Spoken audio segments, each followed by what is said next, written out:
Assalamualaikum warahmatullahi wabarakatuh. My name is Muhammad Adarham bin Alias, and today I will present to you about a case study on information agency and social media use for the Cambridge University Library. Okay, let's get started. Okay, now let's go to the background and history. Okay, for the background, over 6 centuries, the university library's collections have grown from a few dozen volumes on a handful of subjects into an extraordinary accumulation of several million books, maps, manuscripts, and journals, accompanied by an ever-increasing range of electronic resources. They cover every conceivable aspect of human endeavor across 3,000 years and in over 2,000 languages. From its beginning as an asset for a tiny community of theologians and canon lawyers in the medieval university, the library has expanded to serve the international scholarly community and now through its digitization project to reach new audience across the world. Okay, now for the history of Cambridge University Library. From as early in the middle of the 14th century, the University of Cambridge owned as kept in chest in its treasury and small collection of books. However, it was in the second decade of the 15th century that the first university library found its home on the newly built old school site. By the end of the 16th century, the library had in its possession as many as 600 books.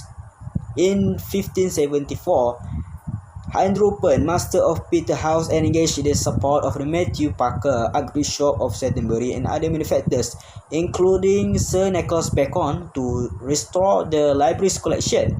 Their generous gift stimulated other benefactions, and by the end of the 16th century, the library's holding approached 1,000 volumes. Under the librarianship of Schofield and with the generals at the Rockefeller Foundation, the library was built a new and considerably larger home designed by the Sir Giles Court, which opened in 1934. Since the turn of the 21st century, as well as continuing to grow its physical collection, the library has focused on its digital collection through the Legal Deposit Libraries Act, which extended legal deposit to include electronic materials in 2003 and the launch of the Cambridge Digital Library in 2010. Okay, here is the logo for the Cambridge University Library. Okay, for the motto for the Cambridge University Library is about the from this place we gain enlightenment and precious knowledge. Okay, now let's go to the vision, mission, and objective. Okay, for the vision, to harness the power and potential of the digital age to transform the circulation and sharing of knowledge. Okay, for the mission, to deliver excellence in education and research would not be possible without the support of the libraries and our highly skilled staff. Okay, for the objective, first, acquisition, organization, and dissemination of information resource, prioritizing electronic access over print, particularly for journal, and second, to cost-effective management of resource through a program of quality assessment and improvement, and third, development of a study and research environment and infrastructure that inspires and enables learning. Okay, here is the floor plan for the Cambridge University Library. Okay, now let's go to the function and responsibilities. Okay, for the admission office, the responsible is to analyze the application of prospective students based on standard admission policies and to provide clarification to the students' queries in a professional manner and to follow up with students' queries in a professional manner. Bible Society Library is possible to supplying Bibles and New Testament in Scripture without note or comment on a worldwide basis in a language people could understand and at a price they could afford. Digital content unit responsible to providing imaging and licensing services around the library's collection and other photographic needs. Electronic journals responsible for providing electronic materials such as e-journal, e-resource, and e-books, and to publicize the latest materials provided in the library related to the electronic materials, and to identify any problem that occur on electronic materials. Near and Middle Eastern Department, responsible to manage the collection relating to the cultures and languages of the countries of the Middle East, This includes the Arabian Peninsula, Iraq, Iran, Turkey, Israel, and the Islamic regions of the North Africa and Central Asia. Taylor Chapter Genizah Research Unit, responsible to carry out a comprehensive program of conservation, cataloging, and research on the manuscript, which is leading to all manner of important discoveries about Jewish religious, communal and personal life, Hebrew and Arabic literary tradition, and relation between Muslim, Jews, and Christian from as early as the 9th and 10th centuries CE. Okay, now let's go to the organization chart for the Cambridge University Library. Okay, as you can see, at the top is the Dr. Jessica Gardner, which is the University Librarian, and then downstairs is Dr. Kirsty Allen, which is the Chief Operating Officer, and the bottom for the first is Leslie Gray, which is the Deputy Director Digital Initiative, and the second is Patricia Killiard, which is the Deputy Director Academic Services, and the last is the Mark Purcell, which is the Deputy Director Research Collections. Okay, now let's go to the opening hours and location map. Okay, this is the table for the Cambridge University Library opening hours. Okay, this is the location map for the Cambridge University Library. Okay, now let's go to the introduction of social media used by the organization. Okay, for the first, let's go to the library official website. The Cambridge University Library official website is a master platform in the use of the social media to disseminate news and current development in the library. This is because of most of the information you want to find is content in this website. For example, information about the collection of materials available at the library, facilities available at the library, and the staff can be contacted if you wish to ask questions. Okay, now let's go to the Instagram. The name for this Instagram account is Cambridge University Library, and the surname is Elias Cambridge University Library. The Instagram social media platform was created on 12 February 2016. The number of followers owned by this Instagram account is 16,000 followers. Besides, the amount followed by an Instagram account is 441 following, and the total number of posts that have been posted until now is 116 posts. Okay, now let's go to the Facebook. The name for this Facebook page is Cambridge University Library, and the surname is Elias Cambridge University Library. Briefly, the official account of the Facebook Cambridge University Library was created on 20 July 2011. The amount of the followers for this account is 34,000, while the amount of like for this account is 34,000. Besides, those who signed in for this account are 4,430 in total.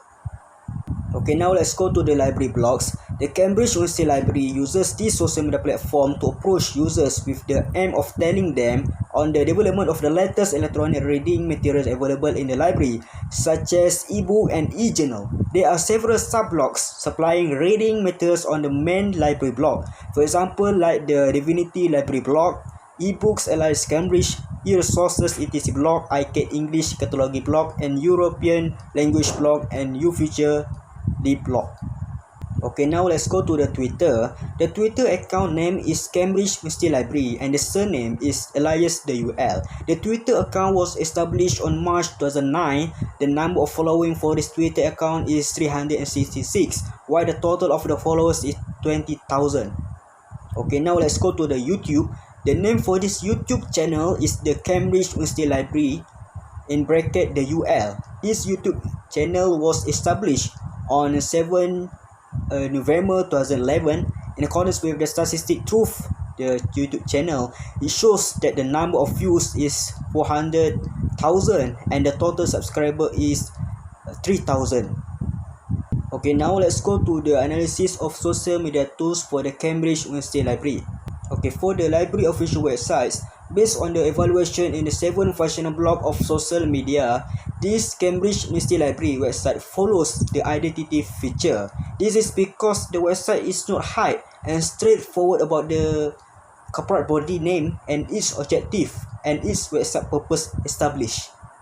Okay, for the library blogs, according to the 7 functional block of social media, a medium of library blog meets the characteristic of sharing because through this medium of information about the journal and books in digital form can be disseminated to users at the library. Okay, for the Instagram, Looking at the analysis of the 7 functional blocks of social media, this social media platform meets criteria such as the reputation. This is because referring to the number of the Cambridge University Library followers on Instagram is about the 16,000 followers. Okay, for the Twitter, according to the evaluation of 7 functional blocks of social media, this Twitter social media platform follows the criteria such as sharing. This is because the library is actively involved in sharing information related to the Cambridge University Library in social media. For example, the tweet's library title Shelfie by Dr. Jessica Gardner gave the users a suggestion on the reading matters that they could find during the weekend. Okay, for the Facebook, according to the evaluation of 7 functional blocks of social media, the use of Facebook categorized under identity, conversation, and reputation features. This is because the Cambridge University Library does not hide the identity regarding their library on the Facebook page and can be viewed in the About column located on the left side of the Facebook. Next, this social media platform fulfills the conversation feature, as here is provided for users to communicate with the staff, the library on an online basis to ask the library's affair. After that, the social media platform also meet the reputation criteria, as those who follow the library were very large at the 34,000. For the YouTube, based on the analysis of the 7 functional blocks of social media, the YouTube platform provided by Cambridge University Library meets one of the features, which are sharing, conversation, and reputation. For example, Cambridge University Library has uploaded a video titled Women on Newton, which was presented by Dr. Rebecca Hingit, a senior lecturer in history of science at the University of Kent, in the form of interviews and video on message delivered by the Cambridge University Librarian, which is Dr. Jessica Gardner. Okay, now let's go to the recommendation. Okay, for the first, provide guidance to visitors from abroad to access information. This is because based on the facilities provided by the Cambridge University Library in social media section, there is no clear guide that allows visitors from abroad that would like to make a study to access the site section or the exact platform for them to get information for their study, that cause them to have to open one by one another to find the information they need. It is therefore recommended that the Cambridge University Library, in order to provide guidance on the perform of frequently asked questions, facts specifically for the visitors from abroad to find information on digital facilities or the latest technology practiced by the Cambridge University Library. Okay, for the next, provide facilities such as automatic reply message. This is because in order to accelerate the process of question and answer from visitors from abroad on social media platforms that are provided the query section in it. Also, due to the differences in the Cambridge University Library's time zone, it has caused difficulties in online communication such as emails or messages from social media platforms such as Facebook. Thus, the Cambridge University Library is expected to see this problem and can solve this by providing facilities such as automatic reply message to prevent visitors or researchers from abroad waiting for long times and uncomfortable. Okay, for the next, providing information delivery in mind map and infographic form. This is because not all users in the library like to read long and compact text unless there is an available requirement to make a study or become a reference. People nowadays prefer to get simple, compact, attractive, and easy to understand information. Okay, for the next, provide the editorial calendar section. This is because to give exposure to users or visitors regarding the activities in the library to be made from time to time. Poster or content in a social media platform such as Instagram and Facebook will always be updated and replaced with something new to avoid inconsistency and will then be forgotten from day to day by users or visitors. Therefore, the Cambridge University Library has been recommended to provide a section on the website or blog about the editorial calendar so that the users can find out the event or promotion to be implemented by the library in the future or from time to time. Okay, now let's go to the conclusion. In conclusion, each information agency worldwide must be used the social media platform as one of the connecting way to them to communicate, disseminate information, and provide exposure to the public nowadays. This can be shown by the way and methods used by the Cambridge University Library that fully use the facilities online in their dealings at the library. Therefore, information agency will not be able to move normally and require additional support, such as online methods that can be solve this problem. As a result, social media platforms like website, blog, WhatsApp, Telegram, Zoom, and Google Meet must use to reduce the communication problem and limited mobility.